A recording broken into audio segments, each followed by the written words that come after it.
Bonjour à tous, on va revenir sur cette célébration olympique, cette ouverture parrainée par la France. J'ai beaucoup hésité à faire cette vidéo aujourd'hui parce que, j'avais l'impression que si on critiquait cette cérémonie, on était forcément d'extrême droite et qu'il fallait être dans le move et adorer tout. Alors, je vais pas la poser un regard critique comme l'ont fait d'autres chaînes, je vous invite à les regarder. Il y a quelque chose qui m'a marqué. C'était cette opposition Soleil-Pluton que j'avais évoquée aussi bien dans la vidéo de la semaine, dans la vidéo de l'aspect sur l'inversion des symboles. Pluton, quand il est bien agencé, il est transformateur. Il va nous changer, il va modifier quelque chose en nous qui va nous permettre de réussir, de nous adapter, d'aller plus loin dans la vie. Il va aussi nous dépouiller, au même titre que Saturne, de choses qui ne sont plus nécessaires. Par contre, Pluton reste le dieu des enfers. Ça veut dire qu'il a en lui un côté destructeur. Et ce côté destructeur s'active quand il est dans l'inversion. Lorsqu'on a découvert Pluton, on était clairement dans une inversion de valeur. Et tous les astrologues, tous les symbolistes connaissent le principe de l'inversion. Alors, si je suis dans l'inversion, qu'est-ce que ça va donner? Eh bien, je n'aurai plus le côté transformateur de Pluton. Je serai face à mes ombres, sans pouvoir les alchimiser. C'est-à-dire, je rentre dans le domaine de l'ombre. Et dès qu'on va commencer à toucher aux symboles, les symboles, ce sont des archétypes. Ce sont des archétypes qui sont dans notre inconscient individuel, mais aussi et surtout collectif. C'est-à-dire, nous ne sommes pas le fruit uniquement d'une individualité, nous sommes aussi la résultante d'une chaîne et d'une chaîne transgénérationnelle. Et lorsque je touche aux symboles, lorsque je les inverse, eh bien, ça a des conséquences. Et les conséquences sont clairement montrées par Pluton. Et c'est là où cette opposition Soleil-Pluton est très intéressante. Pluton qui est bien sûr en Verseau, sur 0 degré du Verseau, là exactement où avait eu lieu la conjonction Jupiter-Saturne à 0 degré en 2020. On va en parler, puisqu'on va arriver au carré Jupiter-Saturne. Il y a quelques années, j'ai fait une bêtise. Ça arrive à tout le monde. Pourtant, je suis une symboliste. Mais je me suis aperçue après coup que j'avais inversé un symbole. De manière bien anodine, c'était pour une fête. Et derrière, il y a eu des conséquences dans ma vie. Et maintenant, je suis très sensible aux inversions. Et donc, quand j'ai vu cette cérémonie, j'ai beaucoup pensé à cette inversion par Soleil opposé Pluton. Dans la vidéo de la semaine, j'avais dit que la meilleure soirée, c'était jeudi. Bah, c'est ce qui s'est passé. Jeudi soir, il y avait un temps superbe. La réunion entre les puissances au Louvre s'est très bien passée. Vendredi, j'avais dit qu'il y aurait de nombreux couacs. Le temps, il pleuvait comme vache qui pisse. Alors, l'inversion des symboles, on le sait à la fin. On commence à avoir un petit peu des alertes tout au long de la cérémonie. Mais c'est vraiment à la fin qu'on comprend l'inversion de symboles, puisque le drapeau olympique a été monté à l'envers. Alors, le drapeau olympique hissé à l'envers est un synonyme de message de détresse. Alors ça, c'est une préconisation du CIO. Je ne vais pas revenir là-dessus. Mais dès qu'on a une inversion d'un symbole, c'est un appel à des forces obscures, c'est la rébellion contre les pouvoirs en place, c'est surtout l'appel aux forces obscures, c'est-à-dire je me connecte sur le côté sombre de Pluton, j'active le côté destructeur. Donc, le drapeau olympique monté à l'envers. Alors, je ne vais pas revenir. Voilà, le drapeau. Alors, quelles ont été les différentes inversions de symboles? Ça a peut-être commencé avant, mais c'est surtout Marie-Antoinette décapitée. Très intéressant. À l'époque de la Révolution française, nous avions Pluton en Verseau. Cette image, elle m'a dérangée. Et je vais vous expliquer pourquoi. D'abord parce qu'il y a une forme de culte de Marie-Antoinette, notamment au Japon et en Chine, avec de nombreuses personnes qui viennent visiter le Versailles pour retrouver cet imaginaire de Marie-Antoinette. C'est une thématique qui se vend très bien à l'expo. Et je l'avais vu quand j'avais fait du Airbnb d'ailleurs. Je vendais le petit déjeuner à la française, bon, j'étais à Malte, et ça se vendait très très bien. C'est très commercial. Et là, s'attaquer à quelque chose qui est vendeur à l'étranger, c'est dommage. Il y a autre chose qui m'a encore plus dérangé que l'aspect marketing, c'est que nous avons toujours en France une femme tous les 3 jours il meurt sous les coups de son compagnon. Mettre ça en scène, ça me dérange. Plus des raisons que vous pouvez imaginer, notamment d'enseignants, même si le raccourci est un petit peu scabreux. Mais la violence faite aux femmes est une thématique que nos politiques n'ont jamais réussi à régler. On n'est pas encore dans la version de Saint-Denis.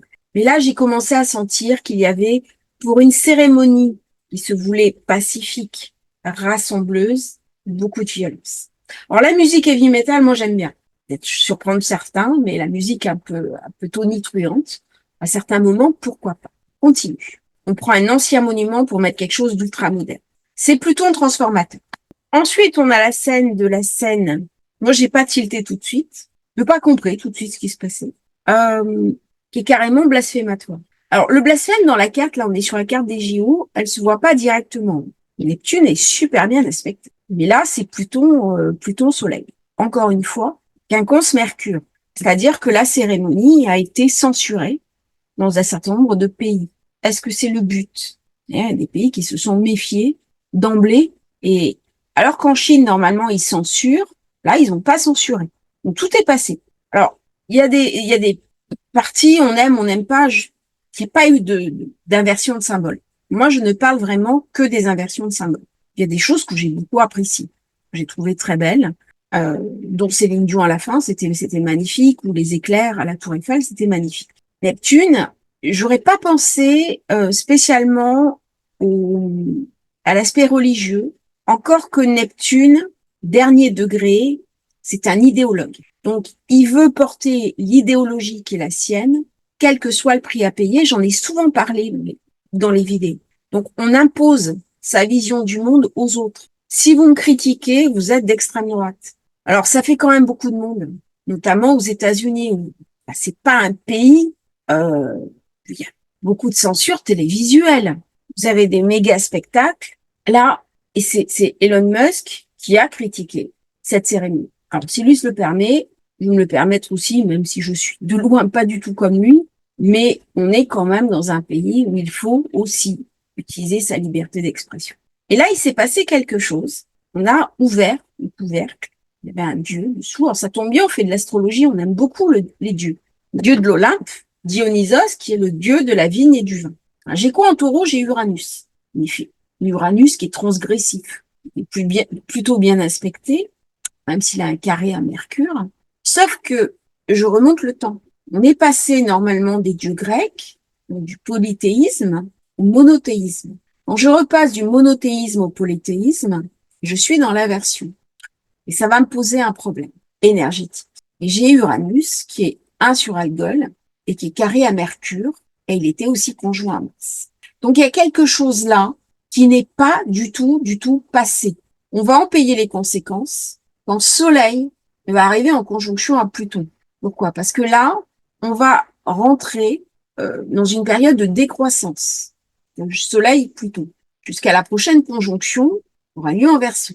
Le Soleil n'est plus transformateur. Il va être confronté aux décisions qu'il a prises. Ce genre de cérémonie, soit c'est consensuel, à ce moment, il y a, comme pouvait être Londres, ça redore l'image d'un pays, ça met en valeur ses savoir-faire, ses entreprises, son leadership, et ça lui redonne de la puissance sur la scène internationale. Et c'est le but d'obtenir les JO. Soit ça l'affaiblit. Avec un Mercure aussi bien mal aspecté, même s'il est au sommet d'un iode, le iode, c'est la célébrité. J'ai 2 quinconces. Qu'est-ce que je vais faire? Qu'est-ce que je vais montrer de moi? Qu'est-ce que je vais incarner quand je suis dans la célébrité? Sauf que le carré Uranus-Mars, Algol, eh bien, m'a masqué complètement une réalité qui est ma présence et mon leadership sur la scène internationale. C'est-à-dire qu'on ne fait pas un spectacle pour être un enfant qui saute dans de la gadoue. Un spectacle de ce type est aussi là pour montrer des valeurs internationales, pour récupérer des marchés, pour s'ouvrir des portes et pour s'ouvrir des partenariats. Il y a un aspect politique. Et si je regarde bien le politique, eh bien, je suis dans la pire configuration qui soit, Jupiter qui est en chute et Saturne qui est carré à Jupiter. Donc là, il va y avoir des conséquences. Et on va parler d'un dernier aspect qui est Chiron. Dernier symbole, c'est celui-là. Alors là, c'est vraiment, on peut pas le louper, hein, celui-là. Ça fait penser à une pub de bagnole, mais ce symbole, on peut pas le louper. Un cheval blanc qui court sur la Seine. On sait que cette diffusion a été vue par des milliards de personnes. Sauf que quand j'active des symboles sombres, des symboles de destruction, c'est pas l'amour et la paix que j'amène dans le monde. Je pense que le monde, il a aussi besoin de paix, il a aussi besoin d'amour. Il a besoin de réconciliation à l'heure actuelle. Et là, quand j'ai vu ça, j'ai dit, ouais, c'est un symbole de... Et j'en avais parlé dans la vidéo en plus. C'est assez fou parce que la vidéo, je crois que c'est celle sur la semaine ou celle sur Pluton. J'avais parlé des Cavaliers de l'Apocalypse et j'avais parlé de Nadia Comaneci. Et elle a fait partie des relayeuses de la flamme. Bon, vous avez bien entendu pas, hein, je suis pas dans la confidence des dieux, mais je l'avais vue, je l'avais ressentie et j'en avais parlé avant qu'elle soit présente.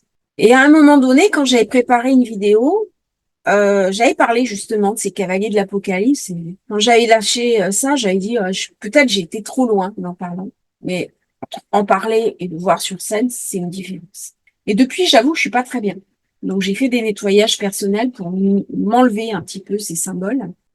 Donc quand vous passez du polythéisme au monothéisme, c'est notre histoire, il n'y a pas de problème. Quand vous passez du monothéisme à l'anté, ça va créer une distorsion cognitive et très bien marquée par Neptune, Neptune en arrêt, même s'il est bien aspect. Et on voit bien, il y a quelque chose qui ne matche pas entre Neptune et Mercure. Il y a une distorsion.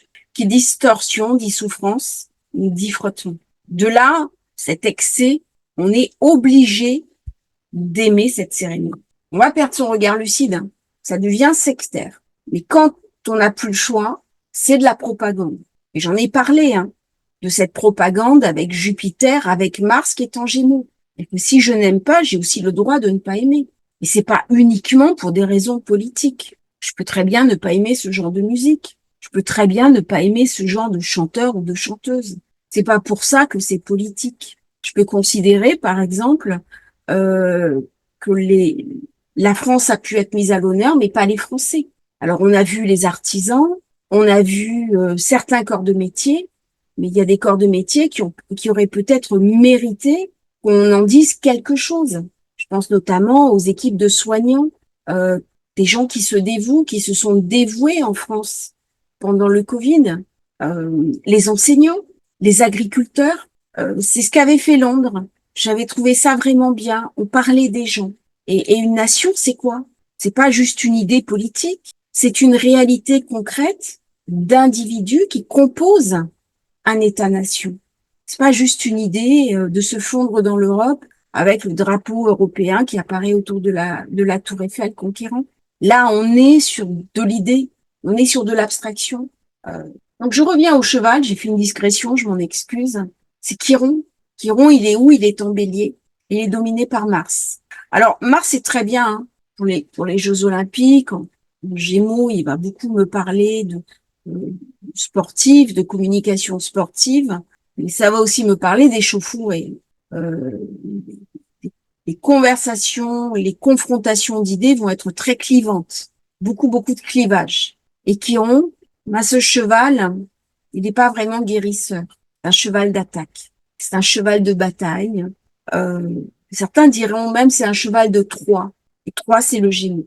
Alors c'est peut-être un peu tiré par les cheveux ce que je dis, mais ça me fait vraiment penser à quelque chose, ce Pluton qui est à zéro, dont je n'ai pas toute l'information, quelque chose qui ne m'est pas révélé, quelque chose qui est en train de se montrer petit à petit, Neptune en arrête, Pluton qui est pas stabilisé, et je vais voir l'ampleur des conséquences l'année prochaine, quand j'aurai tous les passages, c'est-à-dire Neptune qui va passer en Bélier, Saturne qui va passer en Bélier, Uranus qui va passer en Gémeaux, et Pluton qui ne fera plus de retour en arrière dans le Capricorne.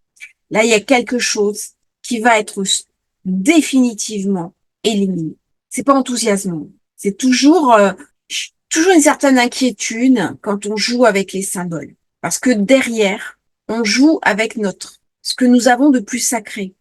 Et jouer avec le sacré engendre toujours, qu'on en ait conscience ou pas, des conséquences plus collectives d'ailleurs qu'individuelles. Mais s'il y a des conséquences collectives, ça va forcément impacter ma vie. Alors Vénus, elle était plutôt bien aspectée, avec un carré Uranus. On n'aime pas. Neptune, j'avais dit qu'il n'y aurait pas de couac majeur, pas d'attentat, pas de choses comme ça. Il n'y en a pas eu. Par contre, j'avais dit qu'il y aurait eu des problèmes.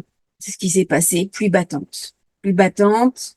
euh, Lune qui était en bélier, des gens qui ne sont pas restés alors qu'ils avaient payé très cher.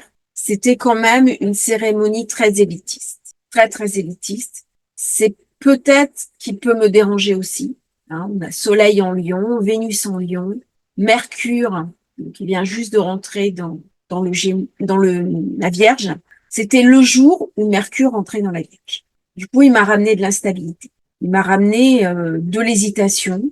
Il m'a ramené du mauvais temps aussi. On est sur la 6, hein, symboliquement. C'est pas la zone la plus facile. Hein. On n'est pas sur une zone ludique pour Mercure. Ouais, qui aurait mieux valu.